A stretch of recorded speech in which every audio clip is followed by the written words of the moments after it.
Welcome to Outfitters Almanac. We're at the Lodge at Chama in beautiful northern New Mexico. Seasoned hunter Dwight Evans has trekked these mountains before, and he's back with guide Jeff Woods to harvest another trophy mule deer.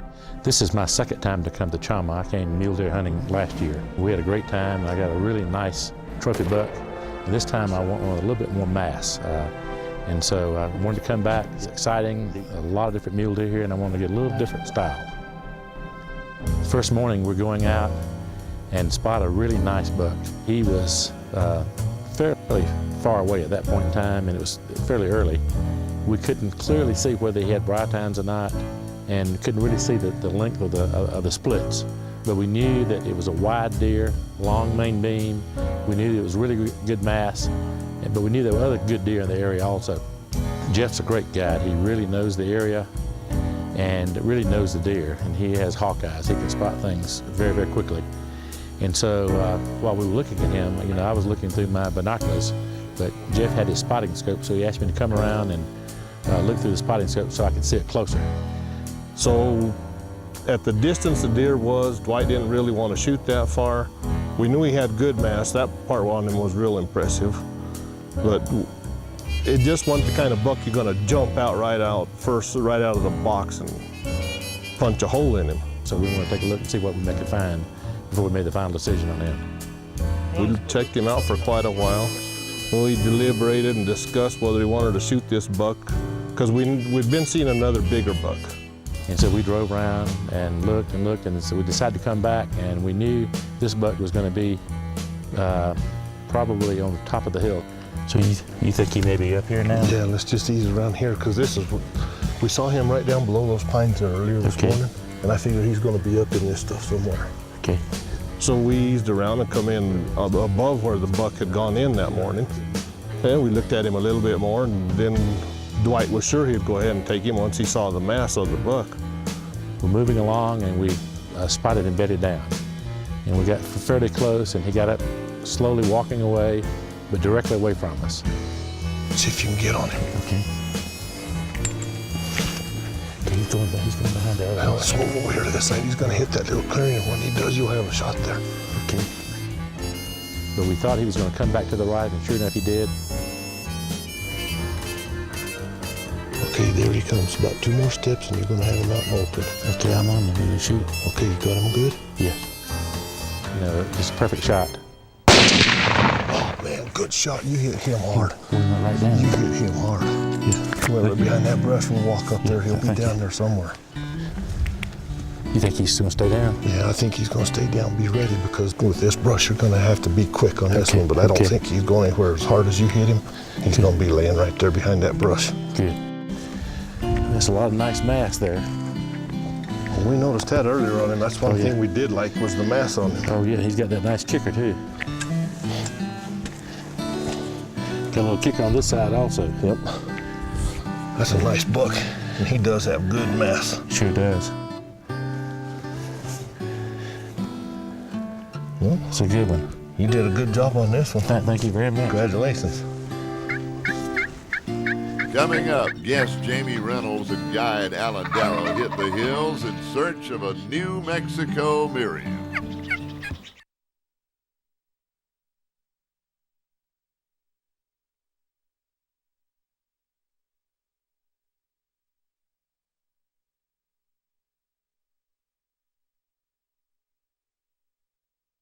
Outfitters Almanac is brought to you by Southern Company, energy to serve your world. By Southern Link, a Southern company. Leatherman, hey, now you're ready. And Maglite, the professional flashlight.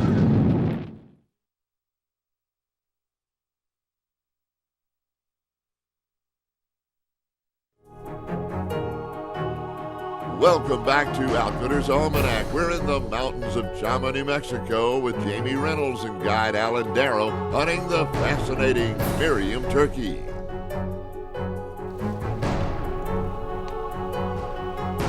Well, we got up plenty early, and we got there, the birds were already gobbling, so it was pretty exciting to start off with. Set up in a good place, had 3 birds on my left, one straight ahead and one to the right, at least one to the right, and they moved off to another zone. And I was talking to the hens, and the hens were coming to me, and I think that went on for 45 minutes. Just never could get the other 2 birds in, but we heard a lot of gobbling, which was exciting for me, you know. I can tell you, when we started off in the afternoon, we got there early again, probably 2 o'clock. And we did a little more stalking of the birds until we found them gobbling. We set up 2 or 3 times. Couldn't quite get them to come to us, but had one bird come, 60, 70 yards. Alan instructed me to go ahead and get my gun up.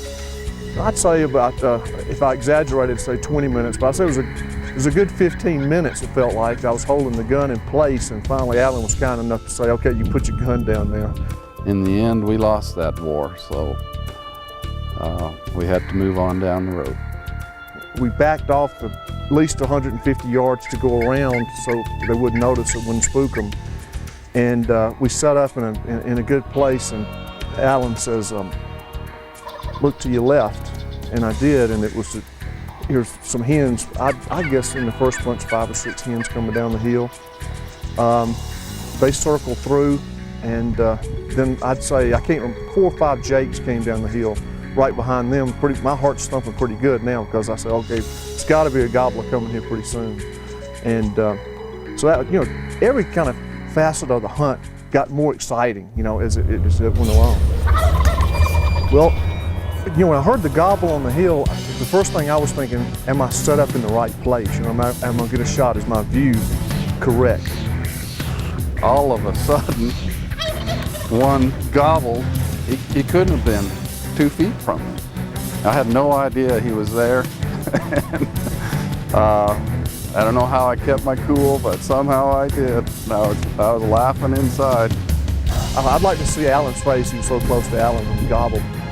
So he came behind and slipped up behind me, and so I had to move to my left, and the bird was about to go behind some brush, and it was that, had to take the shot. I mean, it was either take it then or I thought we'd miss it.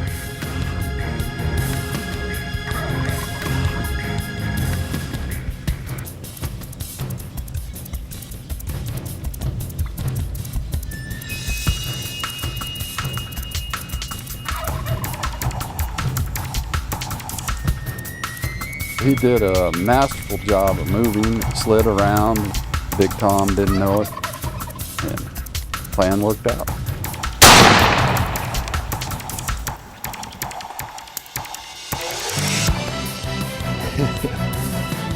Got him. We got him.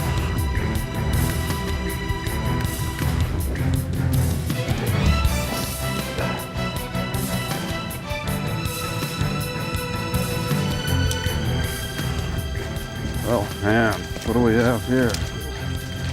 Look at this bird. 1 spur. 1 spur. That's a pretty big spur for Merriam's. 1 spur. Man, he's been fighting, hasn't he? Oh, good gosh, has he been fighting? Ooh. My word. Oh, you like the beards? About 8.5 inches. Yeah. And it's beat up too. This whole bird has been through it. He's been working hard this spring. Well, great. Good job. Just excellent. Thank you. I had a blast. Well, let's load him up and head back to the house and get a cup of coffee. Good deal. A combination of a great guide and a little good luck. And what more could you ask for? Up next, Wayne and Dwight present the Lodge at Chama with the Outfitter of the Year Award, and Ken Adams starts his elk hunt. Are you an ultimate outdoorsman? Here's your chance to find out. Wayne Pearson announces his Ultimate Outdoorsman search for 2007. Could you be one of the contestants chosen to appear on his show, have a chance to win cash and prizes, and host your own segment on Ultimate Outdoors with Wayne Pearson? It's easy to register. Just send your name, address, and daytime phone number to the address shown. Be sure to tell us in 50 words or less why you should be the Ultimate Outdoorsman. Or go to OAOA.net and click on Ultimate Outdoorsman search and register online. Find out if you have what it takes to be an ultimate outdoorsman.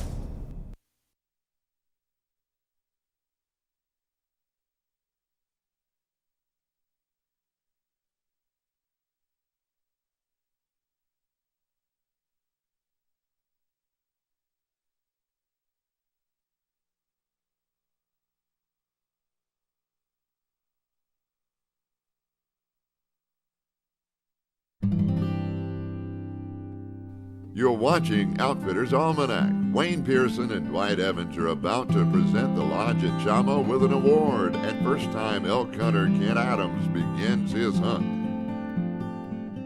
You know, Levi and Frank, 25 years of filming and traveling all over the country. You know, I've been in a lot of great places. And when I finally made it to Chama and the Lodge at Chama, then I figured this was the ultimate hideaway right here. Not only you guys do a superb job with your lodge, with your food, with your hospitality, you probably got the most beautiful terrain and hunting and fishing and wildlife restoration that I've ever seen in all my travels. And I think you got something the entire family could really come up here and enjoy. Outfitters Association of America has been in existence now for a little over 5 years, and there's over 66,000 outfitters worldwide. This is the first time that an outfitter has been picked unanimous by our organization as the Outfitter of the Year. On behalf of Outfitters Association of America and Dwight Evans with Southern Company, Dwight, I'm going to present a big check for $10,000 to the Lodge of Chama. And Mr. Evans? I'm going to present the check that you can actually deposit in the bank. Hey, I'll take this one. Beautiful stuff here. And also a plaque to remind you of this great day. And our sponsors, the Southern Company and Southern Link Wireless and Bass Pro Shop, Maglite, Leatherman Tools, and a host of others, they all believe in you as we do. And all we ask you is keep up the good work. Thank you. Tremendous job. Hey, thank you. Thank you. Thank you, Wayne, for this honor, you know, for picking the Lodge at Chama. We certainly think that we do run a quality operation here, and our manager, Frank Sims, does a wonderful job. And on behalf of the Legislative Council here, who I just represent, you know, they're the ones that make the decision. They've made what's available here for our hunters to enjoy. It's a real honor, and I want to thank you for it. Thank you so much. Yes. Yes, sir. Yeah. Thank all of you. Thank you, Y'all Mr. just President. keep up the great work. Wayne, if I could just interject, Yes, sir. I want to thank you, and obviously Dwight, on behalf of the ranch and the owner of the ranch. I think that the owner certainly deserves the great credit. And I would be remiss if I didn't commend the employees of this company who provide the service with the ownership to have a product that's second to none. Now let's join Kent Adams and guide Charlie Cockrell as they navigate the mountain trails in search of a majestic bull elk. Chama is an outstanding facility. I've been a lot of places in the world, Pebble Beach and several Ritz-Carltons, and that's what this reminds me of, is a Ritz-Carlton for elk hunters. Being my first elk hunt, I'd read up on this a lot, wanted to understand it a little better, and I think we employed every technique that I know of within the first 36 hours of hunting these bulls. And just in general, had an all-around great experience with using all of these techniques. We started in the morning, down low, waiting for him to come out of a canyon that we'd seen him go into that morning. And somebody had spotted a nice elk from up above him and told us about him at lunchtime. So Charlie decided that's where we need to be this evening, and I couldn't have agreed more. Stay tuned to find out if Kent will walk away from his first elk hunt with a trophy bull.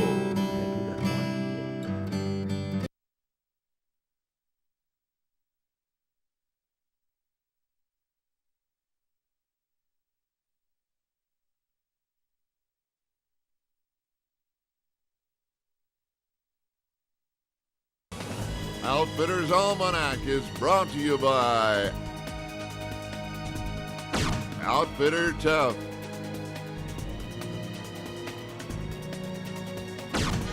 Hug, Follow No One, Bass Pro Shops, and Outfitters Association of America.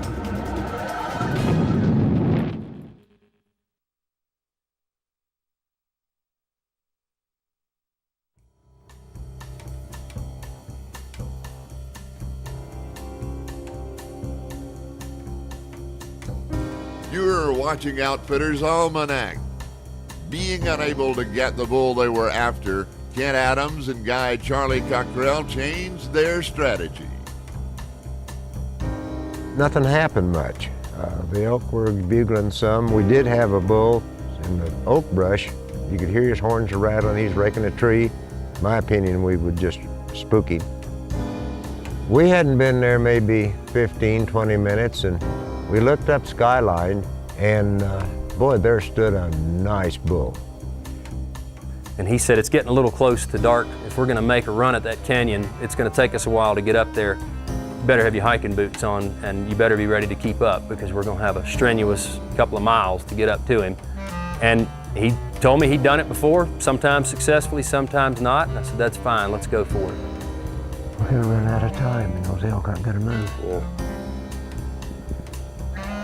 So we're gonna have to make something happen. It's a pretty steep old climb, but let's slip up there and see what we can. Let's get find one of them rascals. Let's go. Lead the way. All right. So we hoofed it up the mountain and got up there and smelled elk. Actually saw a few that I think busted us because the wind had turned and was working against us. But we were able to eventually oversee that canyon and see 5 young bulls in there, but not the one we were looking for. And Charlie adeptly stepped off to the side and started glassing down in there, and I slid over to the left a little bit. He came over and said, he's in there, but you're gonna have to work for him. Our only problem is we can see him real good through the brush, but you can't shoot through it. We had to duck walk and get low the last 50 yards to get to a tree because we had oak brush between us and the animal, and that's just too risky a shot to take. Oh, this is a good bull. Nice 6'6". He's really wide. Got nice fishtails. I think you're gonna want him. Yeah, let's get him. Let's get him. We ain't got much time, so we got to get to that tree right there. All right, let's Can't shoot through the brush. Okay, let's do it. Okay? We got to get to that tree right there. Okay. Hunker over.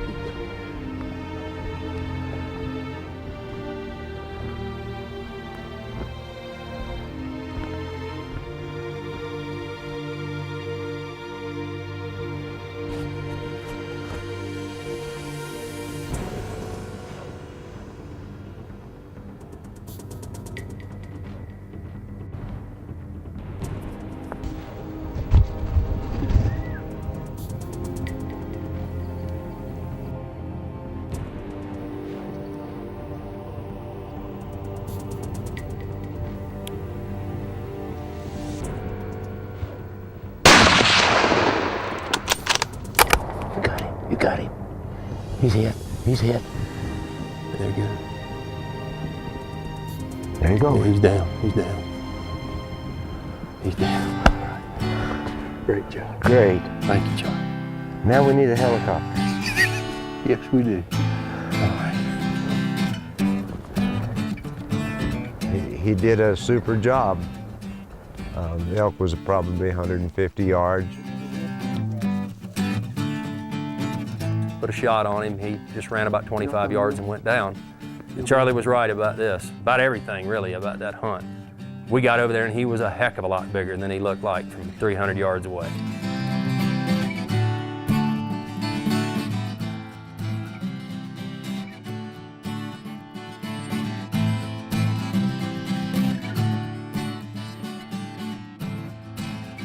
This has been a presentation of ESPN, the worldwide leader in sports. Become a better outdoorsman. Log on to ESPNOutdoors.com.